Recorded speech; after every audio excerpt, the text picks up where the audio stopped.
New Media Values, Media and Morality in the Age of YouTube, an Ignite presentation on anthropological research into morality on social media. So, what is morality? Morality is, simply put, the perception of right and wrong based on a system of values. Value systems are learned through a person's environment. This environment includes media, new and conventional. A related field is moral anthropology, the study of value systems in the context of how they make us human. Didier Fasson, a French anthropologist, popularized the term in 2008 and has included the study of value systems in much of his work. An important and central mechanism to the diffusion of values is influence.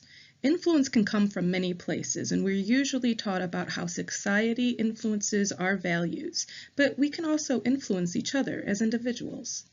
When you add media into the mix, we get a cyclical model of influence. Media influences trends and norms, which influence social values, which influence individuals who become mediators and create media. Following specific values determines who is accepted and not in society. Morals guide us to make decisions that, hopefully, benefit us and others, but not all values are considered to be right by all people. These differences in values are expressed across all types of media, including new media.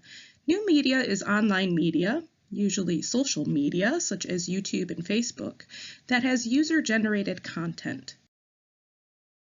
YouTube has many of these content creators, or YouTubers, who each have their own channel, and these channels cover a wide range of subjects, from makeup tutorials, to gaming, to everyday vlogging, and social justice or comedy sketches.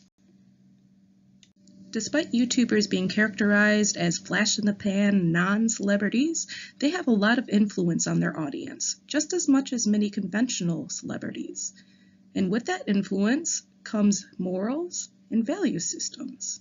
Sometimes the behavior and influence from YouTubers is considered to be negative, such as in 2017 when Felix Schellberg, better known as PewDiePie, came under fire for making anti-Semitic jokes in several of his videos.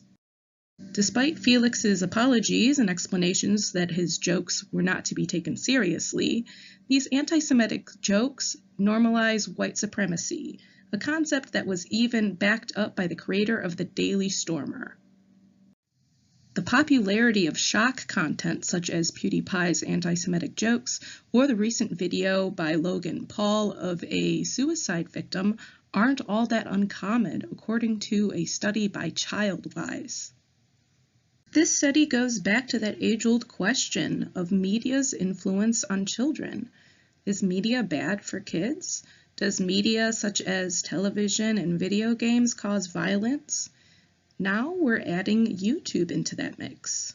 These questions about media and influence, especially in children, come back to morality and value systems.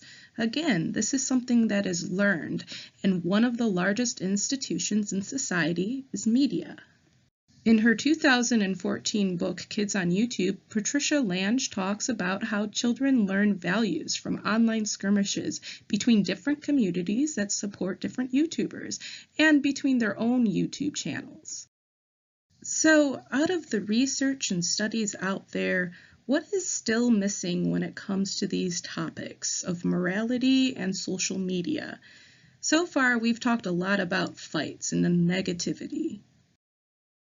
But with some preliminary questions that I've asked some audiences of different YouTubers, I've heard a lot of positive influence of values, such as supporting each other, being positive, helping each other.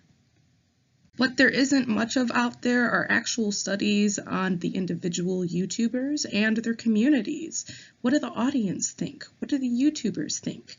How do they influence each other's? How do they share values? Some of these communities and audiences can be pretty massive. PewDiePie has over 50 million subscribers on his channel. Sean McLaughlin and Lilly Singh from the last slide have over 20 million between them. With that kind of reach, you can have a lot of influence. And with influence, you can change value systems and individual morals. The field of moral anthropology should probably spend a little bit more time online.